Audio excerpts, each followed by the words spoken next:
সচেতন নাগৰিক হিচাপে সমাজৰ এজন সদস্য হিচাপে যথেষ্টখিনি দায়িত্ব আৰু কৰ্তব্য সমাজে আমাৰ ওপৰত ৰাখিছে।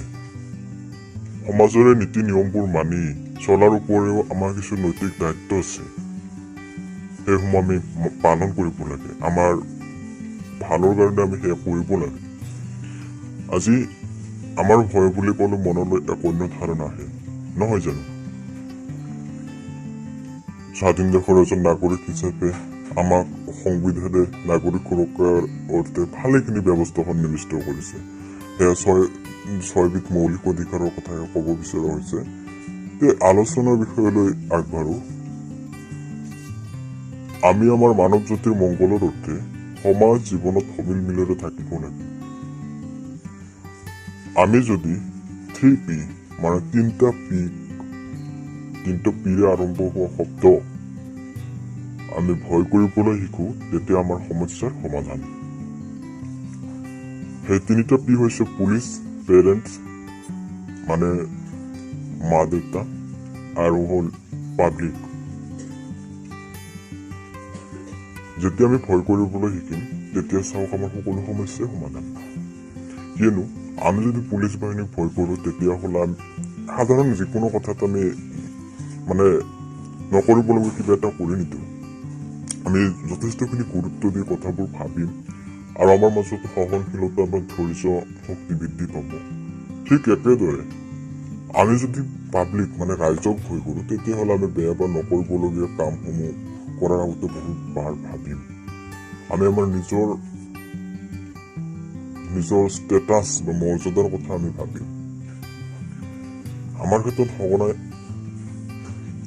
মতৰ অমিল হোৱা অন্য এক বিষয়।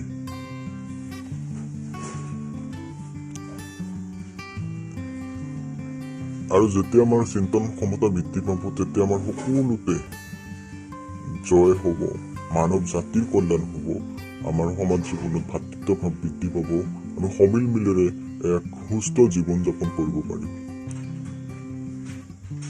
আমাৰ ক্ষেত্ৰত আমাৰ ঘৰত বিশেষকৈ আমি যোনটো ঘৰৰ পৰা আমি আৰম্ভ কৰোঁ, জীৱনটো আৰম্ভ কৰোঁ, সেই ঘৰত বিশেষকৈ পেৰেণ্টছ বা মা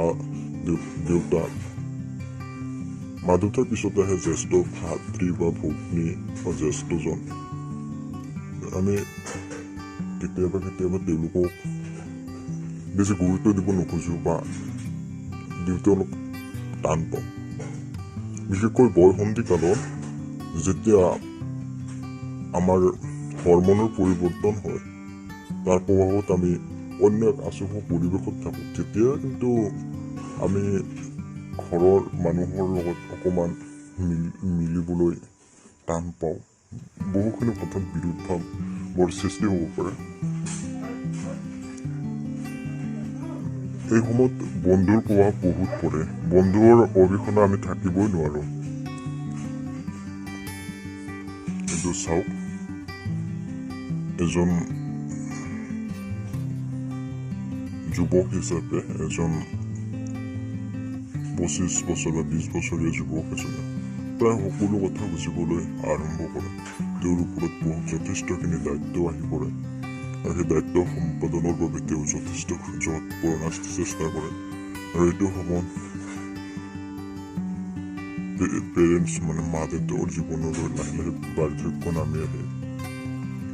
এনেহেন সময়ত আমি একেলগে বুজাবুজিৰে চলিব লাগে, আৰু বুজাবুজিৰে চলিলে আমাৰ সাফল্য হ'ব।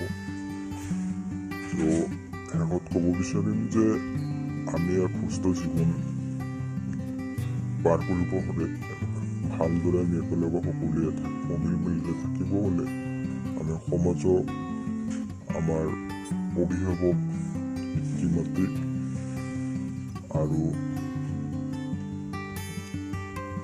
পুলিচ বাহিনীক ভয় কৰিবলৈ শিকিব লাগিব।